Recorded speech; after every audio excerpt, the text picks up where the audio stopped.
બોટાદના ખારા વિસ્તારમાં આવેલું શહેરનું પ્રખ્યાત રામદેવ પીર મંદિરના પટાગઢમાં છેલ્લા 30 વર્ષોથી આપણી સંસ્કૃતિ અને વારસાને જાળવીને નવરાત્રિની ઉજવણી કરવામાં આવે છે।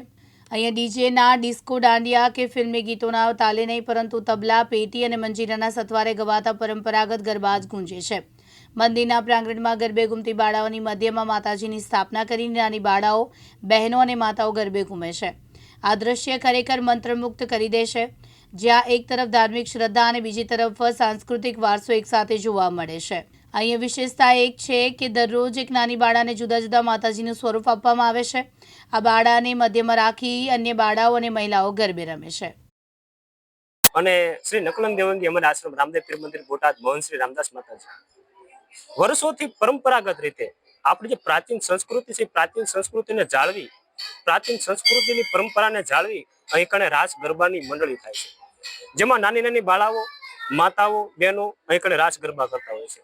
9 દિવસ એક નાની બાળાને માતાજીનો સ્વાંગ પહેરાવવામાં આવે, માતાજીનું રૂપ ધારણ કરવામાં આવે અને પ્રાચીન પરંપરા મુજબ મધ્યમાં માતાજીને ઉભા રાખી અને બાળાઓ છે, બહેનો છે એ ફરતે ફરતે ગરબા લેતા હોય છે। એટલું જ નહીં પણ જે મોટા બહેનો છે એ માથે ગરબા રાખી અને માતાજીના ગરબા એ રીતે પણ રાસ ગરબા લેતા હોય છે। અત્યારના જમાનામાં આપણે જોઈએ છીએ કે ફિલ્મી ગીતો, અત્યારે બીજા અવનવા ગીતો થઈ ગયા છે, ત્યારે એવા કોઈ ગીતો અહીંથી સ્ટેજ પરથી કલાકારો ગાતા નથી। જે મૂળ પ્રાચીન પરંપરાના જે ગરબાઓ છે, માતાજીના જે મૂળ ગરબા છે, આદ્ય શક્તિના મૂળ ગરબા છે, તમે અહીં માણસો લોકો જયારે જોવા આવશે ત્યારે એમને ખબર પડશે મૂળ પરંપરાના ગીતો જ ગાવામાં આવે છે। પછી જેમ કે ઢોલ, શરણાઈ, નગારા, તબલા, ઝાંઝ, સાજિંદા, એની સાથે સાથે બધા કલાકારો માતાજીની 9 દિવસ જે આરાધના કરે છે અને પ્રાચીન પરંપરા રીતે માતાજીની આરાધના રામદેવ પીર મંદિરમાં નવરાત્રી ઉજવાય છે। જગદીશભાઈ, અહીંયા આપણે પરંપરાગત ગરબાનું આયોજન થાય છે, કેટલા સમય કઈ પ્રકાર? આ મંદિર પાળિયાદ રોડ, નકલંગ દેવંગી અમર આશ્રમ રામદેવ પીર મંદિર બોટાદ, મહંત શ્રી પૂજ્ય રામદાસ માતાજી 30 વર્ષથી સતત અમે જોઈએ છીએ અને એવા ગરબાનું આયોજન થાય છે કે જે ગરબા ગાય તો સમજણથી ગાવામાં આવે છે અને જે સાંભળનારને પણ હૃદય સ્પર્શી જાય એવા જૂના પ્રાચીન ગરબા ગાવામાં આવે અને બધી બાળાઓ રમે અને 9 દિવસ નવ દુર્ગા એટલે કે તમામ વેશભૂષા સાથે માતાજી બનાવવામાં આવે છે, જે વચ્ચે સ્થાપિત કરવામાં આવે અને બહુ આનંદ કરે બધા। અને આ મંદિરની અંદર બેસવાની, પાણીની તમામ સુવિધા, સેફટી, એટલું બધું વાતાવરણ સુંદર અને આનંદમય હોય છે। ગાયક કલાકાર હોય છે કે જે ગરબા ગાતા હોય છે, પરંપરાગત ગરબા ગાય છે। આ બધા કલાકારો એવા છે કે જે અહીંયા વર્ષોથી સતત ગાય છે, ગમે એટલી ફી આપવામાં આવે તો બહાર ન જાય અને એવા કલાકારો કે જે હૃદયથી ગાય અને સમજણથી ગાય અને એકદમ વર્ષોથી જે બુટ ભવાનીના, મેલડી માના, અંબાજી માના, બહુચરાજી માના, મહાકાળી માના તમામ જૂના પ્રાચીન ગરબા ગાય। ઘણા બોટાદમાં જે કહેવાય કે ડિસ્કો દાંડિયા થઈ ગયા, ડીજેના તાલુ પર રાસ ગરબા થતા હોય છે, ત્યારે આવા જે ગરબા છે બોટાદમાં કેટલા અને કેટલા?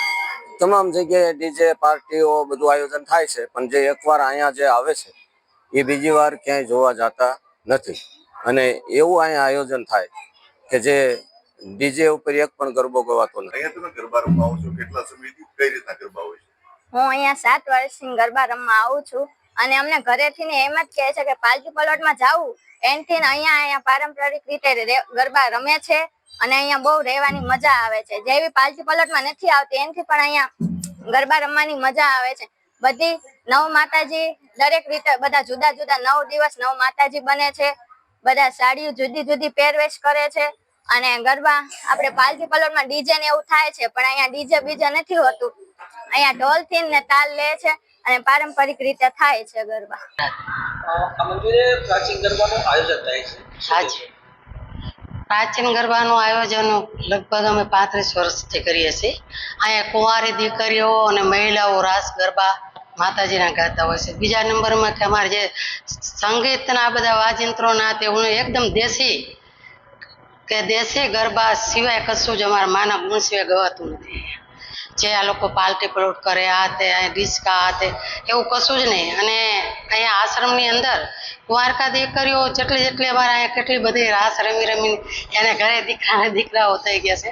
એટલા સમયથી અમારે પ્રાચીન ગરબા જ ગવાય છે અને પ્રાચીન ગરબા હોવા જોઈએ. કારણ કે નવરાત્રિ છે ને માની 9 દિવસ આરાધના છે. માના ગુણ ગાવા જોઈએ, માના ગરબા ગાવા જોઈએ. બાકી તો આ બધી મોજશોખની દુનિયા છે, જે કાંઈ દુનિયા કરતી હોય તે. પણ અમે સાધુ તરીકે એવું કહીએ કે પ્રાચીન ગરબા અને જે જૂની પરંપરા છે, વર્ષોથી જે માના ગુણ ગાતા આવ્યા છે, ગામડાઓમાં પણ માના ગુણ ગવાતા હોય છે. એ જ રીતે અમે કાયમ માટે જૂના ગરબા ગવાય અને માના જ ગુણ ગવાય. એ સિવાય કાંઈ અમે કોઈ ગીત કે આ તે કંઈ નથી થતું. 9 દિવસ માની સૌ આ રીતે પ્રાર્થના કરે. અમે તો એવી માને પ્રાર્થના કરી કે સાયા સમાજની અંદર આવે માની 9 દિવસ આરાધના કરે, માના ગુણ ગાય, ગરબે રમે. એ પ્રાચીન સંસ્કૃતિ જળવાઈ રહેવી પડે એવું મારું સંતોનું કહેવું છે કે સાચી સંસ્કૃતિ આપણી એ છે કે માના ગુણ ગાવા, માના ગરબે દીકરીઓ ઘૂમે કે મહિલાઓ ગાય. આ આપણી પ્રાચીન પરંપરા છે. એટલે આવી રીતે જૂની સંસ્કૃતિ આપણી જળવાઈ રહેવી પડે. બોતાભાઈ શેકલિયા, દિવ્યાંગ ન્યૂઝ, બોટાદ.